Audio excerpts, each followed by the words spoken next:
welcome to the Maryland State Bar Association's interview with candidates.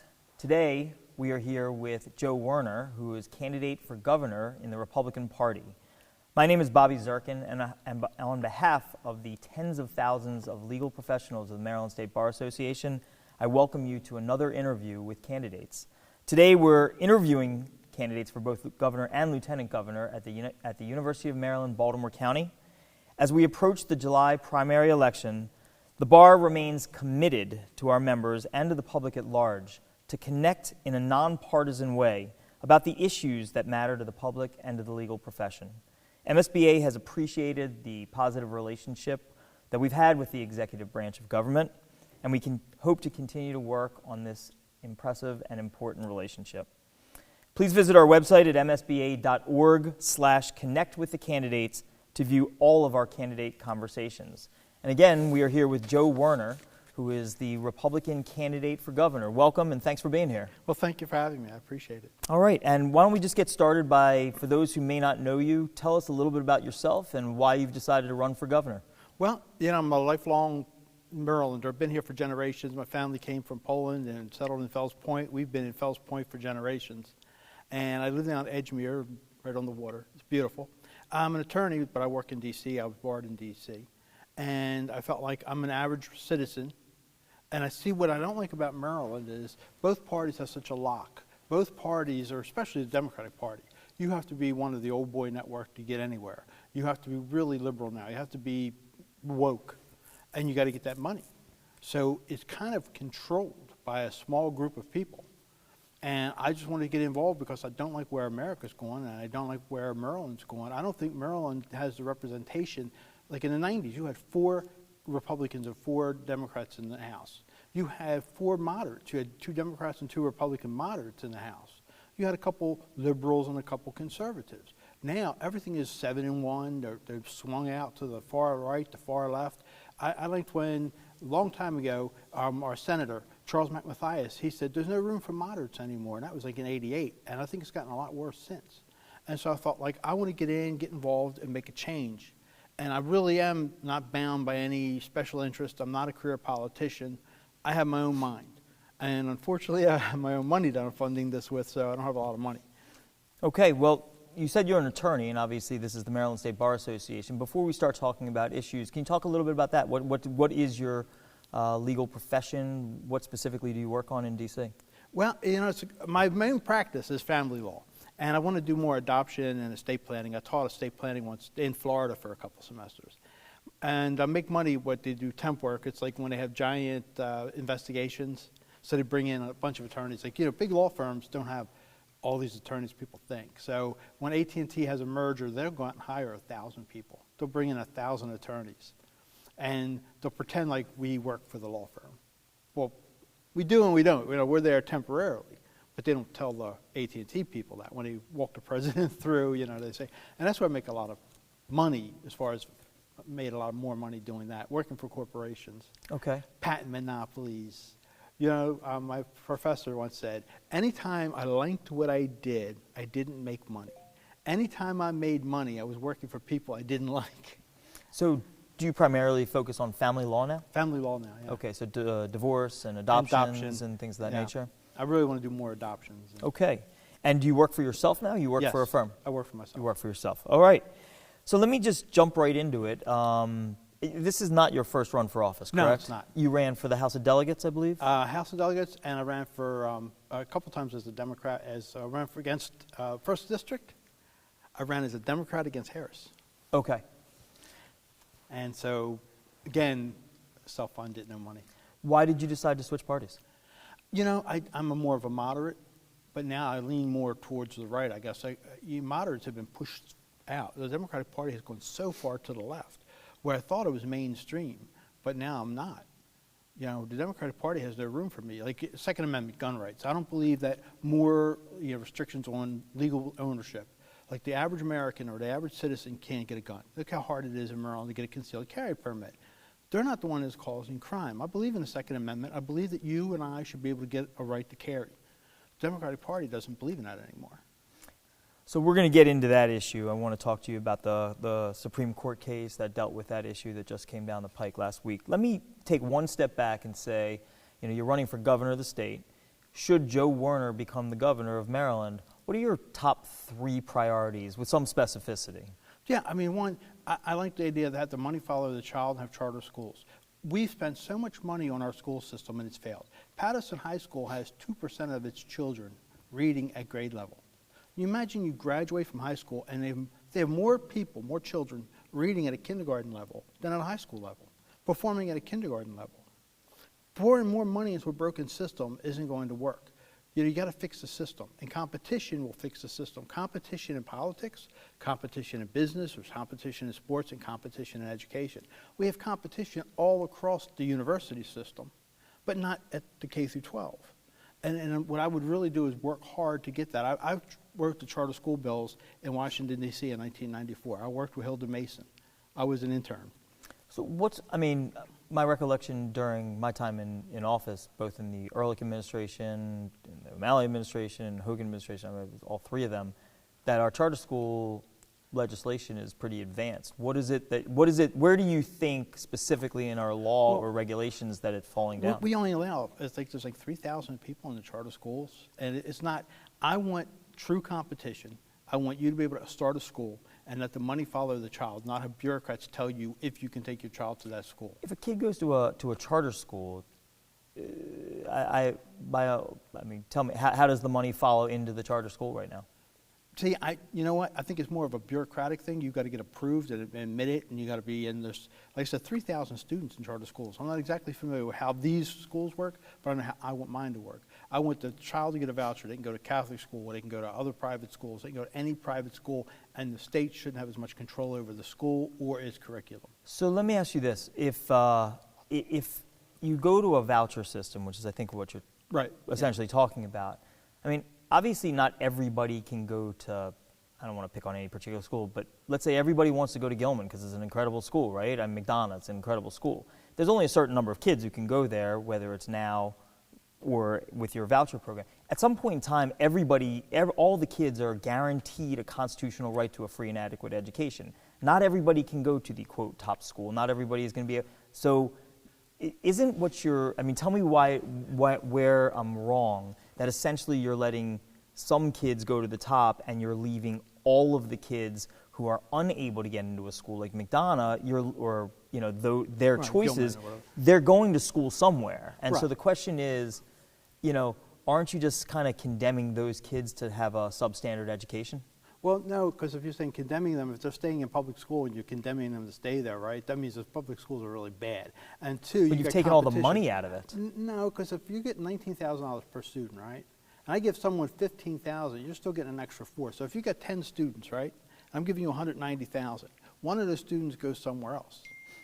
Now you have $175,000 per 9 students. So you actually have more money per child. Okay. And that child isn't getting his full $19,000. They're getting like 15, right? Now, once you have competition in the system, everyone can't go to the best school. And some of those schools are going to be so expensive, $15,000 isn't going to cover it. But a lot of Catholic schools are $9,000 and $10,000, and they're providing a better education than the public schools. And if you're in Baltimore City, instead of worrying about children having to, go out of the state or whatever, out of the city, look for this school, you're going to find more schools moving into the city. You're going to have more people building schools. You're going to say, if I can get 20 students in my school, you're looking at $300,000. Okay. Or, so I think you're going to have competition for that money.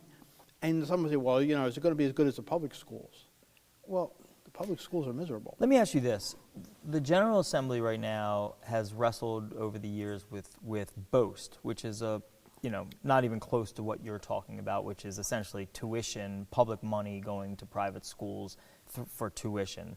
The General Assembly has done BOST, which is a shadow of that. So assuming that what you're talking about isn't really going to become a law because you in fact need the General Assembly in order to do something like that, what is it that you're going to do in reality to assist the kids in the types of problems that you're talking about? Well, in Baltimore City, I would have a financial control board, but we need to find out why in Baltimore City is money going to students that aren't there? Why in Baltimore City do you have professors or teachers that aren't working? and they're still getting paid. You have all kinds of administrators. I don't know what's happening with the unions. If anything, all these other, especially Democrats, are tied to the unions. They can't do anything without the teachers union and all these other unions. We need to straighten out the whole system. I would like to see competition, because competition breeds a better system. Okay. But what you need to do is go into this and say, we're wasting a lot of money. It's like Kernan saying, well, we're going to dump a lot of money in, right? Let's say if you got a water treatment system and you're putting 100 gallons in and you're getting 80 gallons out because of all the leaks. And it's, well, we want to get 100 gallons out, so let's put 200 gallons in. We're going to just waste even more. So you're against the blueprint? I'm against that. I'm saying, let's get in here and fix what's going on. The government, if you notice in America, we always spend far more money than anyone else and get less results. And it goes across the board. The military, we spend more money than any military in the world, and we're saying, well, we're worried about China and Russia. Why aren't we getting more bang for our buck? Same with students. What's happening here? All right. So that's issue number one, which we got through. Issue number two. I think crime and gun regulation, because we've got all this gun regulation, and we got all this crime. And it's another thing I would have, like the Department of Public Safety. I would expand their role. The shooter in Parkland, he was visited over 20 times. Some say 21, some say 30 by the police. He was on the FBI radar. They said this guy's behavior is insane. This guy's behavior is maybe, he's mentally ill, but he's not doing anything that's criminal. But the state can say, okay, what we're going to do is get an involuntary commitment. We're going to have a police officer, like the Department of Public Health, that is trained to identify mental health issues. We should go out there and see, okay, this person's not doing anything right now that's illegal, but he's posing a threat to himself or to others. And then have a prosecutor that's trained in how to handle mental health issues, because you can take them to court and get an involuntary commitment, put them in a hospital. But we need more money in hospitals. We need more money in drug treatment. Like right now we have such a huge issue with fentanyl. But that's where it's hard to say. I would say most drug crimes would be home detention and treatment and mental health issues. I think most people that take drugs are because they have underlying mental health issues, and they're self-medicating. So, I guess the first thing you were talking about, I think what you were talking about was the red flag law, because when somebody is a danger to themselves or others, they have the ability to be Right. Committed through the EP process. And under the new law, which just came about a couple years ago, they have the police do in fact have the ability to have guns taken away from people before they commit a crime. So what, in addition to that, are you proposing? Well, instead of just what they're saying, someone makes an accusation and then it goes to a system, we take your guns away before you go to court or whatever. I think no, we should also be able to put the person away. If we don't use it enough. We don't have enough mental health facilities. We've got all kinds of people with mental health issues that we are ignoring. And we wait for it to become a criminal issue. And then we have the police go out and put them in jail. You see a lot of people that are on that cusp. As a lawyer, I see most people that I deal with that have drug issues. Now, selling drugs or being involved in drugs. They have other mental health issues. They're self-medicating, and then they get into selling drugs. And I think if you get some of the violence out, like if someone has an illegal handgun, put them in prison. If someone has fentanyl in their drugs, put them in prison. But if someone's just a drug addict, you can work with them. And as far as like the red flag laws, that might be some of those ways. Some states do it differently. I don't know how we are doing it, but someone makes an accusation, they come out and take your guns. Then you got to prove that you don't have a problem. Where I think the state should prove you do have a problem, but we should put more resources in proving that. I don't know if it's that simple, but it's not quite how that works. But I guess the question is, so I'm trying to understand what your position is on it. The red flag law was put in effect. It's obviously something that was discussed in this new federal legislation, which gave incentives for red flag laws. We already have one in the state of Maryland, a fairly robust one. Are you saying you're against, because that is in fact what the red flag law does. Somebody, it's not just some random accusation, it's somebody who's a family member, an intimate partner. It's a very specific group of individuals who can say this person with proof, it goes before a judge, and that individual can have their guns taken away because they're a danger to themselves or others. That's red flag law. Yeah. You agree with that? Disagree with that? I agree with that. Okay. But you want to go beyond and do additional dollars for mental health treatment facilities. Oh, yeah. I want to put more into being able to treat the person after that. I mean, like, we have a lot of people who never get mental health issues treated. And so you take the legal guns away, but if they're still mentally ill, They're still posing a threat to themselves and others. And Okay. So what, beyond what we were just discussing on gun violence, obviously very hot topic. You're a Second Amendment, as you said, you're a big supporter of the Second Amendment. But where do you draw the line? And you said that Maryland has all of these unnecessary laws on the books. What exactly are you talking about? What are the unnecessary laws that Maryland has? And, you know, what is it that you would do to kind of stop this epidemic? Well, the 10 rounds or the idea that you can't carry. Like, I'm a law-abiding citizen. I have to jump through hoops. I can't get a concealed carry permit, right? There's very few concealed carry permits. You should have a shall issue type law. If you do not have any kind of criminal background or mental health issues, you should be able to carry. You know, here's a couple of different things. Baltimore City, everyone who's a criminal, anyone who wants a gun can get a gun, right? We don't enforce the laws against the people who are carrying illegal guns. Hartford County, a man was stopped. He was a felon. He had an illegal gun in his car. He got more probation. He was already on probation, so he got more probation. A few months later, he kills 3 people with another illegal gun. Why wasn't he in prison? Can I ask you a question on the mental health issue, though? You said that you want to have a shall issue so that everybody should be allowed to have a carry permit unless they, as you said, have a criminal record, and you said a mental health issue. Let me focus on that for a second. You know, somebody goes in and they have a, quote, mental health issue. What are the different mental health issues that would be prohibitive? Because if somebody, right now, somebody can't get a gun for certain, you know, mental health issues, but if you're saying that everybody can go and carry a gun, so for instance, I mean, I know you're not talking about anorexia, for instance, right? That's not a mental health issue, but how do you define it? Well, if you have... And how do you prove it? Well, yeah, I mean, but that should be all part of the court work, and same with Department of Public Safety. You have to show that they are a danger to themselves or others.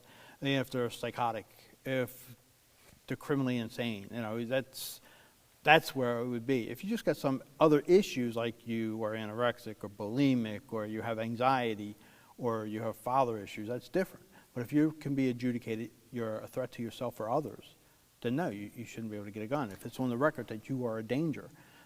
Do you have to have been admitted somewhere? Pretty much, yeah. I mean, I think no if you could prove that this person is a danger to themselves or others, but we haven't committed them. But most people that are a danger should have been committed. We should be committing more people. Okay. Issue number 3.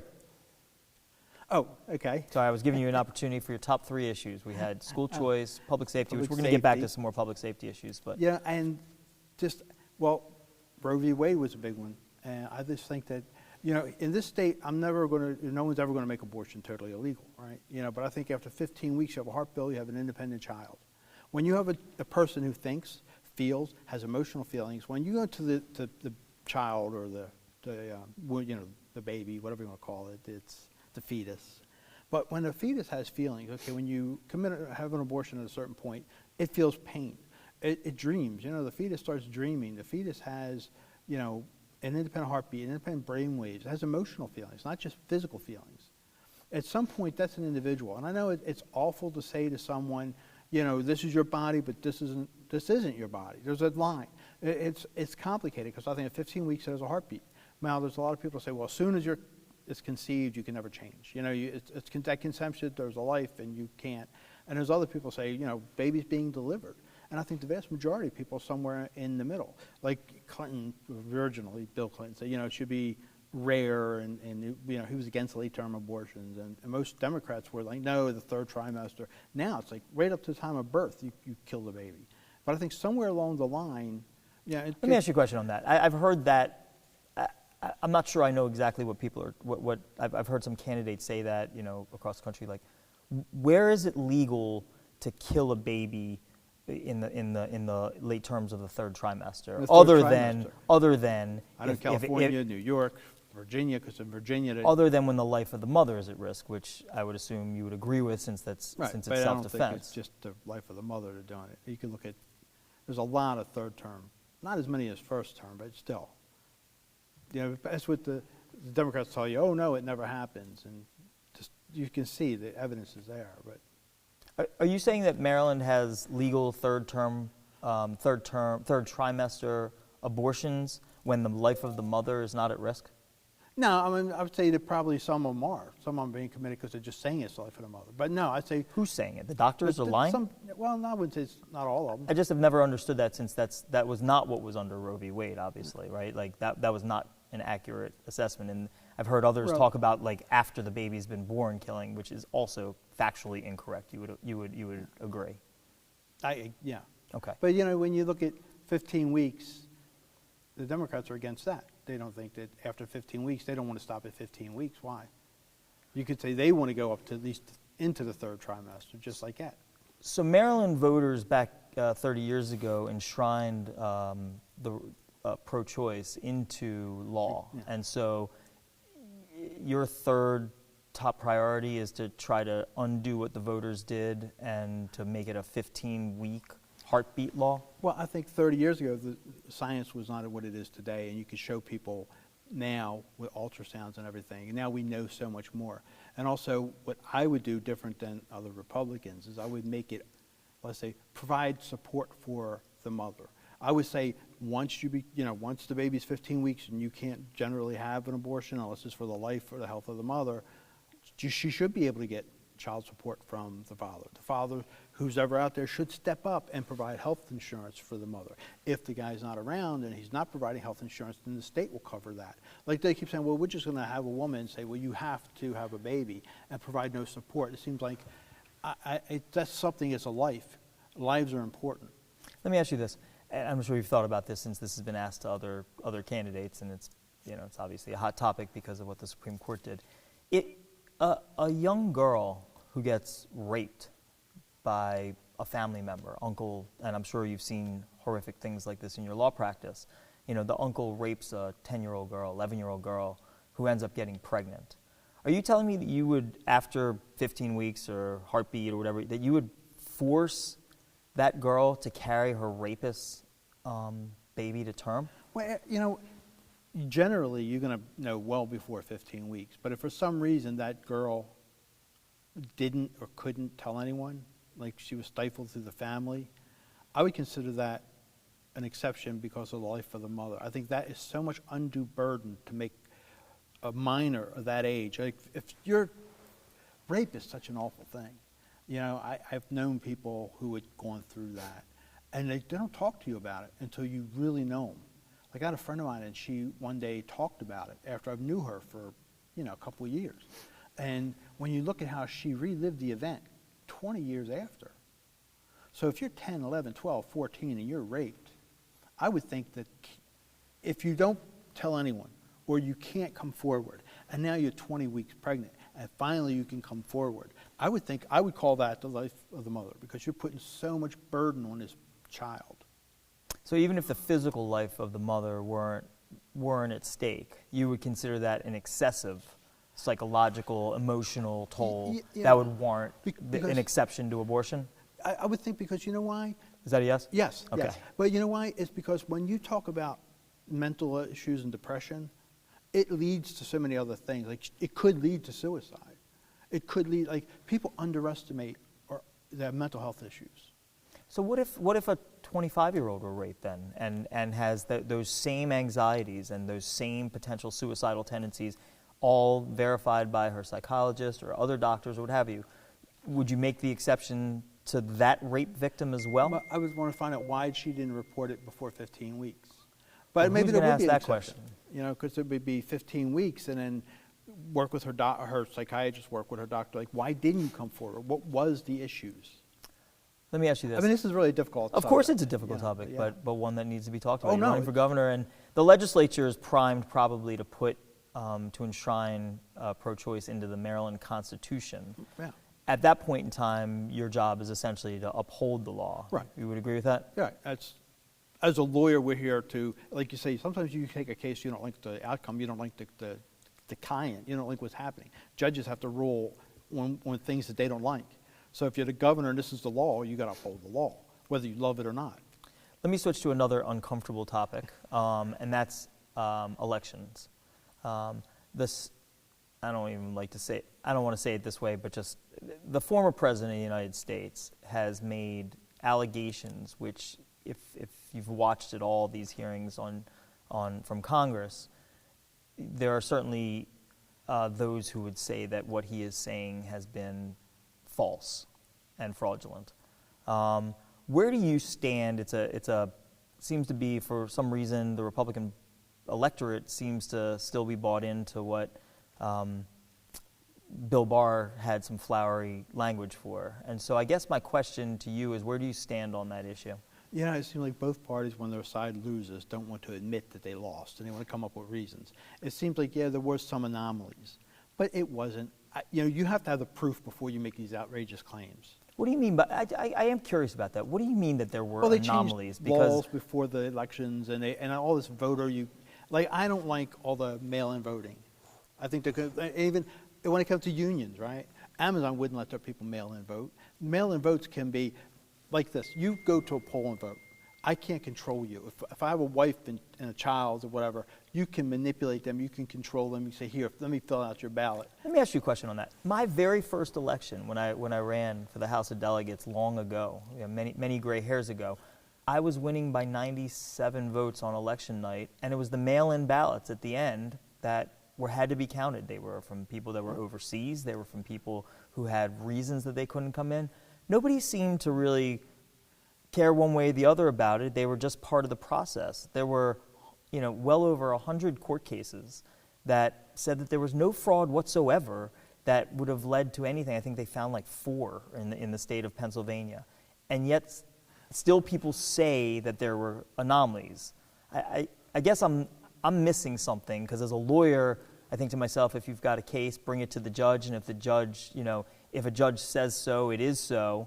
If a judge says so 100 times, it's probably clear that it is so. What am I missing? You know, here's what I think. You have early voting for 2 weeks, right? Then you've got in-person voting. I would say same-day registration. This is what I want.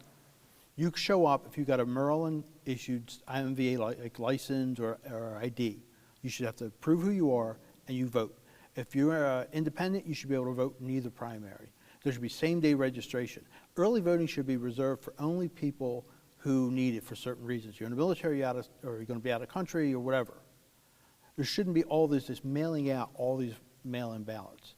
Or same way with people who, I have a lot of friends who are just green card holders, and they were getting ballots. You've got people that are dead that the ballots show up in their houses.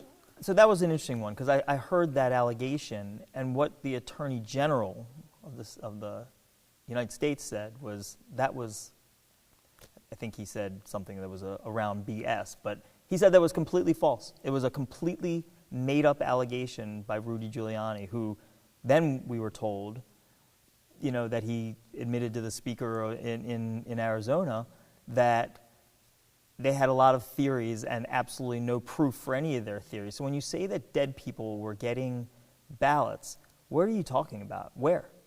In Maryland? I think in any state. Are you aware of people that got ballots? I know green card holders that got ballots. Okay. Should I show them, and if I can prove one, then it's it? I should be able to. You accept everything? I think that's what court cases are for. As a lawyer, let me ask you a question rather than a discussion. If I can show you 4, and you say, well, that doesn't exist. But when you catch a drug dealer, okay, you can say, well, he only got caught once, so he don't really sell drugs. Was the 2020 election any different in terms of fraud than, in terms of what you allege is fraud, than any other election that you've ever been involved in? I'd probably say, unfortunately not. But you know what? Go back to 1960. There's documented fraud, right? But now you can just say no. Kennedy won in Chicago when all those, that's historically documented. I'd say, yeah, we could clean up the system. I'm not saying that, Biden shouldn't be president, but I'm saying we can do better. You would admit that Joe Biden is the lawful, legal president. I know he is the president. Right, whether I like it or not, he won the election. Right. Okay. And I asked that only because one of the candidates that you're running against has an interestingly different view of that, in fact, called the vice president a traitor. See, it's another thing I don't like. The vice president did his job. When I send all my delegates, and the states have certified, right? The states certified their people, their electors, and they sent them to Washington. Your job is then, the states approved this. You're not going to challenge the state now at the last day. I think the state, if we were talking about states' rights, the state has the right to set up that ballot, to set up those electors. The state said, I believe this is a good election. Who are we then to second guess it at the final stage? I think the vice president did his job, whether you love it or not. Like when you go to court, judge sometimes rules against you. You hate it, but he did his job. He might even rule against something he doesn't like. Like he can rule, you ever seen that where a judge says, I really don't like this. This wasn't meant to be the law. Or the jury might be crying and say, I'm finding you guilty of something because technically you are, but they do their job, whether they like it or not. His job was to make Biden president, whether he liked it or not. Well, of course he didn't like it because he was out of the office, but right, he was doing the will of the people of America. He was doing the will of the people. And same way with these idiots that attacked attacked the Capitol. I mean, that whole thing was crazy. I would never say any of those people were right. Violence isn't an answer. We have a democracy. We vote. We move on. Right. Now, I would like to make sure the votes are secure. I would like to, like I say, in-person or same-day voting and voter ID, but I would make it easier for people to vote. All right, let's move on to another interesting. The voters in November will be making a determination about the legalization of marijuana. In Maryland, we obviously have a medical cannabis, and we have decriminalized for small amounts of marijuana. And the legislature just this past year did even more. So I guess my question is, where do you fall? How are you voting on the? If you don't mind telling us, how are you voting on the referendum? And what are your thoughts about this issue? I was really always for decriminalizing marijuana. I feel like when you have a prohibition against anything, like look at alcohol, it didn't work. Now, where I find I have issues with the type of marijuana now is so strong, but yet I can't, like I say, if you abuse the privilege and you're drunk driving, right? Or if you're drunk and you commit a crime, we don't make, alcohol illegal. So that's the same way with marijuana. I think if you're out there, we should figure out ways if you're driving while high, that should be the crime. But as far as having it, I'm for it because, I personally don't drink, but I'm not going to make alcohol illegal. I personally don't smoke cigarettes, but I'm not going to make cigarettes illegal. Cigarettes kill hundreds of thousands of people every year. We're not making that illegal. Why should we make marijuana illegal? And I would decriminalize some other forms of drugs, like I say. Once you're in the system, okay, once you're an attorney, I don't know if all attorneys, I'm not speaking for myself, but we see so many people. I worked with the Department of Children and Families that have, again, going back to mental health, so much of the drug issue goes back to an addiction issue, mental health issue, and we keep treating it the same way, the same criminalizing it. So now fentanyl is a dangerous subject, like I was saying earlier. It's very difficult when you say, okay, if you get caught with heroin that doesn't have fentanyl, it's different than if you get caught with fentanyl. Fentanyl should be just considered a toxic substance. So and that's what we struggle with. I don't think. Which drugs would you decriminalize? Well, I wouldn't be putting people in jail for small possessions of heroin, cocaine, because we're going to fill up our prisons. But now, if you have a kilo of heroin or cocaine, yeah. But if you've got an ounce and you're personally, and if I find that you're addicted, I will, instead of putting you in prison, I would handle it as a mental health issue and get you to a treatment center. And it would be, people fail. You can't say, oh, well, this is awful. Nothing is perfect. You're always going to have problems with the system. People are problematic. That's why we're people. We're not perfect. So former Delegate Morheim,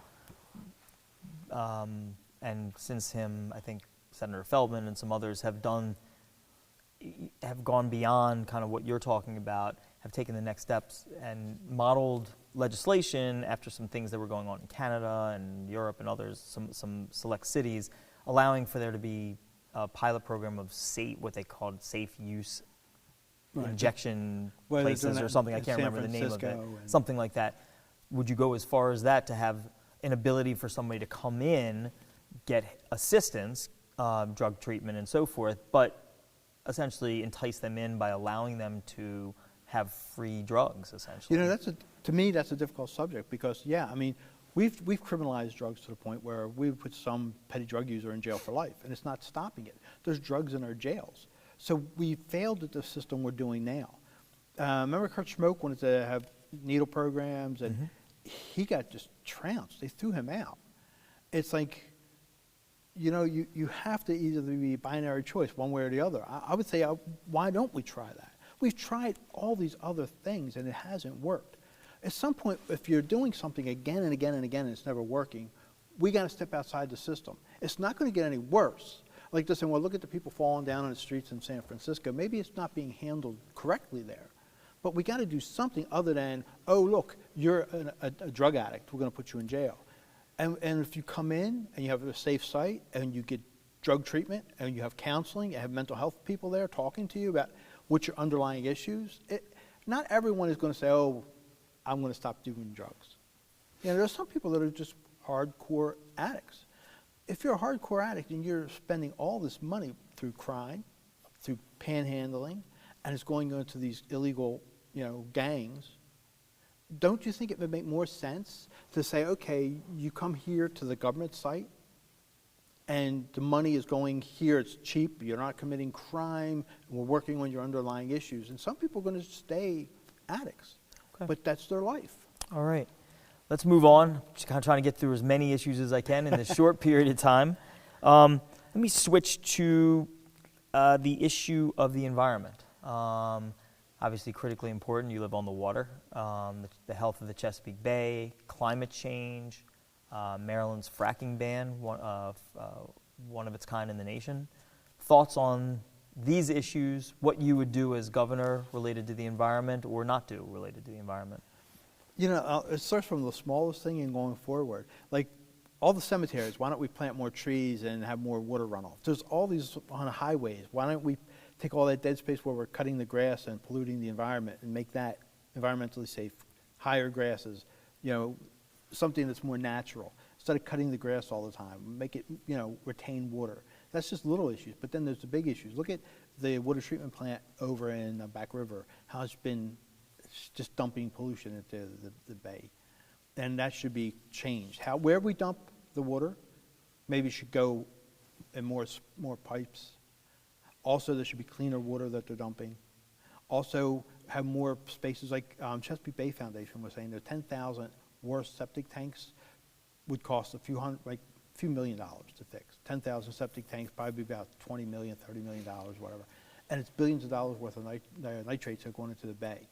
But people fight that. And it's like, no, it's a government expenditure, but it's saving money in the long run. Same with mass transit. We need better mass transit. Like I work in Washington. You know how difficult it is to get to Washington on mass transit? It's non-existent. But if we have better mass transit, one, you're doing two things. You're saving the bay, because a lot of the pollution in the bay comes from cars. It's, the fumes and the brake dust. And so more mass transit, and it would bring more jobs to Baltimore, or more people to Baltimore. If you have someone in Washington, which is an overpriced city, or Northern Virginia, and they're working in D.C., if we have rapid transit that can come to Baltimore, there's a lot of people who would have like a $500,000. If my mother was freaked out when I was looking at a $500,000 townhouse in D.C., and she's like, wow, a house that big? And it's like, no, it's a little teeny row home. People would get out of D.C. and come to Baltimore. And there's so many different things to do with the environment. And, when you run as a Republican or run as a Democrat, people want to pigeonhole you and say, this is this and this is that. When you're independent-minded, and you're, like I was talking about, the moderates, they kind of get pushed out. Put that word minded in very quietly, but go ahead. So, you get hurt from both parties. They think it's a binary choice. And when you say environmental regulations, they think, oh, you're killing jobs. But it's no. You got to have a long health of the bay. Look at the watermen, and look at how few fish there are now and crabs there are now compared to what there were. So, in terms of mass transit, just to make sure, because as governor, one of the hot button issues over the last 8 years has been the red line, which then of course you have the purple line out in the Montgomery County area. So when you say we want mass transit, that's extraordinarily expensive. Is the red line worth it? Is that something that you would put back on the table? Yeah, I would have to look at it, and I think so, yeah, because like this, it's expensive, but if it's done right in the long run, it saves us money because you don't have to clean up the bay. You look at the commercial that said you either pay me now or pay me later. Let's say RO Trans Commission commercial. That's what mass transit's like. At some point, we run out of highway space. At some point, we run out, of just being able to have the car. I love my car, but I wish we had more mass transit because one, and you got to make it safe and efficient. But yeah, I think if you really fix the mass transit system, people will ride it. A lot of people will gladly give up their car when they go to work. But you have to have a system that really works. the Washington Metro used to work, and now it just seems like, you ever notice that it'll take you an hour to go 7 miles? Like, why don't we have more efficient mass transit? Why don't we have more mass transit that goes from Baltimore or from BWI down to Washington? You know, if you go from east to west, it's very difficult to go from east to west. Look at the 695. Okay. And how about fracking? That was another one. Now, you know what? We need to be energy independent, but I don't like fracking. I worked on a case, and now I worked on a case for a fracking company. It was a big corporation that did fracking, but it was like a subcontractor to the oil companies. They provide all the different kinds of whatever equipment. And when you look at what fracking really does to the environment, it's a lot more deadly than or dirty than what they tell you. Yeah, you go down and you crack the rock and then you get all this oil or you get all this gas and it's wonderful. But they're cracking the rock with a lot of toxic substances. And so then you're leaving toxic substances in the ground, which weren't naturally there. So for the little bit of gas or oil that we would get from our state, it's not worth it. We have the bay. We have so many wonders here. I just don't think it's worth it for the little bit of extra money that you'll get in tax revenue or the little bit of independence that we get as a country. Fracking is something that it should be looked at, but I would not just go like some of these people, frack everything, you know? No. I've been with the companies that did it, and you don't realize how filthy and dirty it is. So you would continue the fracking ban that was put into place? I would. Not in Maryland. You don't need fracking. I would not put fracking in the state of Maryland. Okay. Let's move to what is another looming crisis in Maryland, which is, and I know you've spoken about a little bit about it here today, but a more acute crisis is coming with policing. In Baltimore County, our county, there are upwards of close to 300 vacancies that they'll be announcing by the end. It's in two something right now, and it could be as many as 300 by the end of the summer. So I guess, and that's not just a Baltimore County problem, that's everywhere across the state of Maryland. It's a national issue, but it certainly is an acute Maryland issue. I guess my question to you is, what do you do about that? Specifically, what do you do about that in order to make sure that tomorrow we have officers that are making sure that there's public safety on our streets? You know, it's like Baltimore's like 600 officers short. And it's amazing what's happening, and you can't blame them. I mean, we took away the protections under, the state of Maryland as far as like their, LAOBR. Yeah, so, you took a lot of protections away. But what I would say is to entice people, one, they just raised Baltimore City's pay. But police should be paid better, trained better. Also, you do other things. They say, if you're a police officer in Baltimore County or you're a police officer in Baltimore City, if you stay in your jurisdiction, whatever, you get like no property tax. It's not a huge thing, but if you're paying $3,000, $4,000 a year in property tax and you're a police officer and you don't have to, boom, that helps you some. So it's a financial issue. Oh, it's financial incentives to bring people in. And also, you have to back the police. You can't instantly say they're wrong. As soon as there's a shooting, or, we're second-guessing the police officer to the point where, you're not out there with him. It's amazing. It's a life-or-death decision. If you're slow, you get shot. If you're a little fast, you shoot someone else, you're going to jail possibly. We have to have better understanding of what a police officer goes through, more backing of the police, but more financial incentives. Like if you're in Baltimore City, remember they used to have free mass transit for them, and but I would give you more incentives, and also more community policing. We're taking the police, and they're not part of the community. What do you mean by that specifically? Well, my friend, his father was a police officer in Baltimore City, and he was a walking cop. And his job was to know everyone in a certain little neighborhood. And the police drive by now. They're just all in their cars. They don't really interrelate to the people. Is that a suggestion from the governor's office to the local police departments? Like, what do you mean by from the governor's office? Like, what do you have to do with that? You could put some money. Say, we're going to hire more police, and I will give you money for more police, but I want these police to do this. Got it. Because Mr. Tom was a great cop, and when there was a problem in the neighborhood, he could tell you, oh, this guy is bad, or he's whatever, but he's not dangerous. You know what I'm saying? And you don't escalate the situation. When we have police now that work in Baltimore City but never really go to Baltimore City, and they never know anyone, and it becomes an us and them mentality. That's what's wrong. So we need to give incentives for the police to be in the communities they police, and more incentives for the police officers to have beat patrolmen walking. It just seems like we need more interaction between the community and the police. Okay. I'm going to switch one more time to yet another topic, which is, and as a lawyer, I figure this is a comfortable topic for you, not one that's often gets asked of gubernatorial candidates, but one which is a big deal in terms of state law, which is the whole issue of civil law. We hear a lot about criminal law.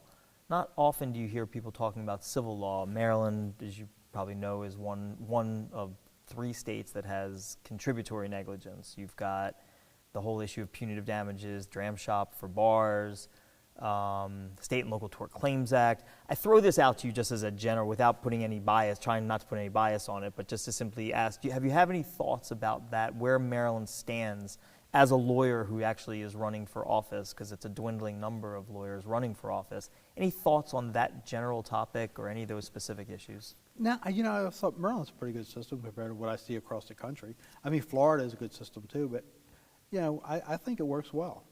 Contributory negligence is something that should be looked at. So, I don't know. I wouldn't make any drastic changes. Okay. All right. Just wondering, see if you would bite on that. Before I'm getting the high sign, so looking like we're coming to a conclusion, but just I did want to ask you about education. I know you talked a little bit about charter schools and school choice.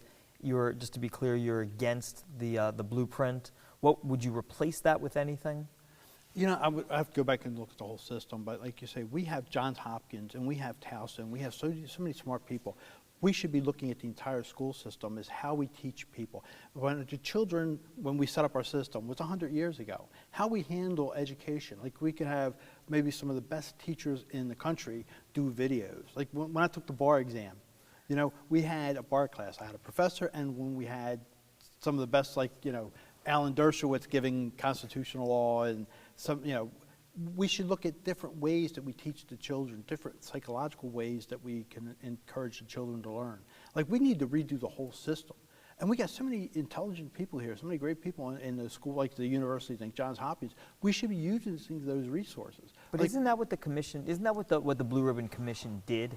Didn't they take a look? Well, they took a look at countries, it. Yeah, I mean, they took a look at the entire. They did exactly what you're suggesting. Right, and they looked at other countries too. Was to see what were best practices, and that was in fact the blueprint that they put together. So best practices for Maryland. So So what about it don't you like? I mean, that is in fact what. Yeah, but maybe it's I don't know. I really don't know. I don't like the way the system's running. So maybe the blueprint. Well, I just hear more money, more money, more money. But no, it's not just more money. It's the way we redo everything.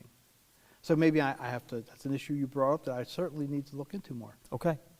Well, let me ask you this. I'm going to stop with this issue, which is you're a lawyer and a practicing one, which is there is a dwindling number of attorneys running for office across the state. So, and this is of course an interview by the Bar Association, which I think you're a member of as well.